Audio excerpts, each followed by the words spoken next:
I quit my job in finance right after the pandemic with no backup plan, and it wasn't the easiest of journey. Back in 2020, straight after graduating, I managed to secure an entry-level role in a startup company in the fintech industry. And I thought to myself, this is it. This is the corporate life I've dreamed about. My parents are going to be so proud of me and I'm going to be a functioning adult in society. Then the pandemic hit and everyone had to work remotely. But my experience at that company was nothing short of amazing. I love the company that I work for, and they were actually one of the best startups to work with. It was a very fun, young, and collaborative kind of culture. It was very organized too, and the perks were so good. After a few weeks, when I got the hang of working there, I could pretty much do the job with my eyes closed. Fast forward, and I was performing really well, and my managers could really see the potential in me going up the ladder. The great thing about working in a startup is you can literally pivot anywhere you want. And so I was either due for a promotion at a much senior level in the same department, or I could go into a more specialized role. But that would mean I have to study more, get a qualification, be licensed, but it would mean a bigger and higher paying role. So I actually had two options. I was at a crossroad. But neither of these options actually felt right for me. I thought when this point of my life comes, I would be super ecstatic, but there was just no spark. I ruminated with it a couple of times, and the possibility of earning a lot more money than where I was currently at swayed me so much. But it just didn't feel purposeful. You know, when something doesn't align with you, you can literally feel it in your bones. So instead of going onto this straight path, I went on a diversion. I didn't really want to go into a career for the sake of money, although ironically, that's the reason why I chose the finance industry to work for. But throughout my working years, I knew I could do both. I knew I could love the work that I do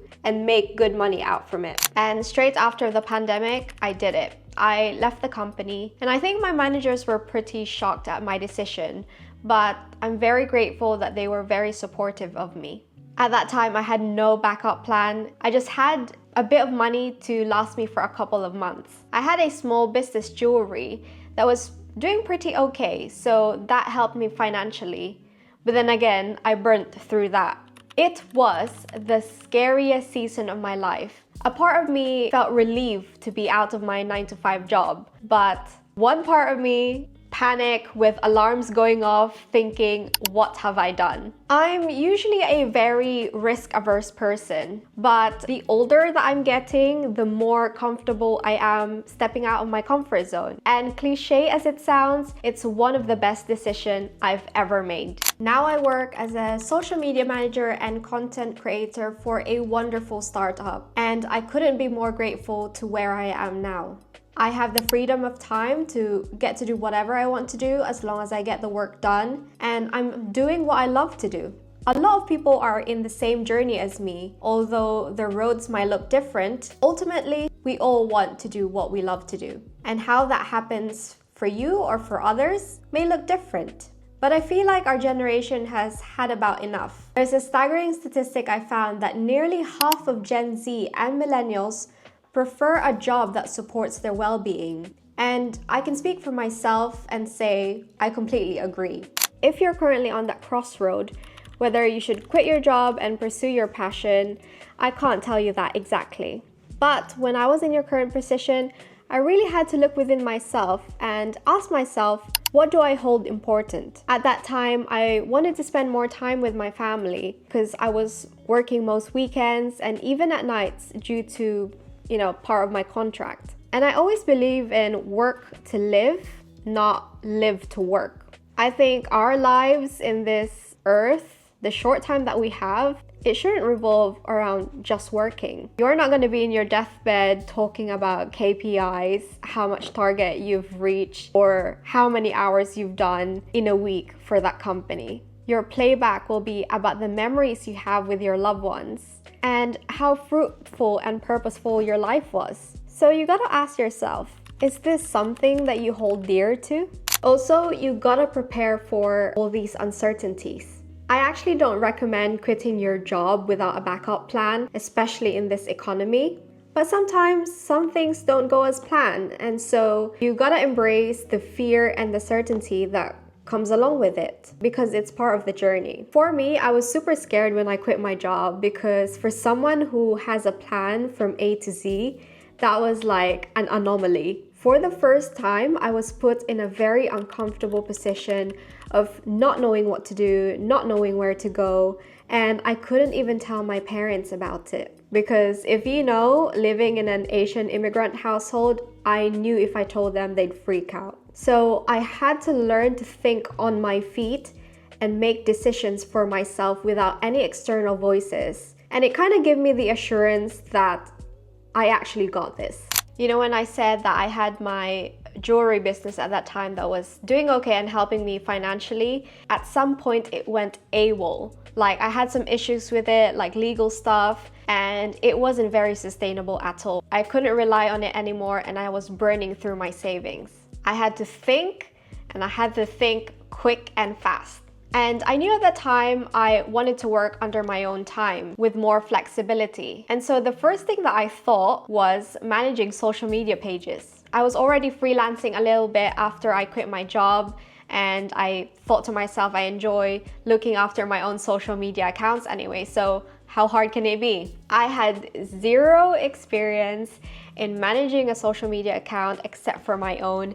I had zero experience in creating content, but the stuff I just know how to do based on my own accounts, but I just went for it anyway. I created this tiny social media agency where it was a one-woman show. I was the one pitching to clients and I was the one doing the actual work. And the first client I found was actually through Upwork. This was one of the most pivotal moments that got me to where I am today. Because of that first client that trusted in me, I was able to do more. The urgency at that time made me think, if not now, when? I really had to put myself out there and network with people about my services. And for an introvert to do that, it must really mean desperate times. But I know nothing will happen if I was just sitting around there. Plus, with all those interactions, it actually helped me overcome my anxiety. Then on top of managing social media accounts, I got into UGC creation, for extra income, and that's how my current work found me. And I'm very grateful for them for trusting me. They're super awesome. I've been so blessed to always attract good people in my life, and that's something I put importance in. Surround yourself with supportive people who believe in your dreams as much as you do, because they will really help you get far and also keep you accountable. And if you're wondering, yes, I told my parents in the end. I think 6 months after I quit, when I was already making consistent money. I wanted to make sure that everything was stable and okay before I broke the news to them. And I was pretty surprised with their reaction. They were very supportive. I think the main takeaway on this journey for me was the self-growth and self-discovery.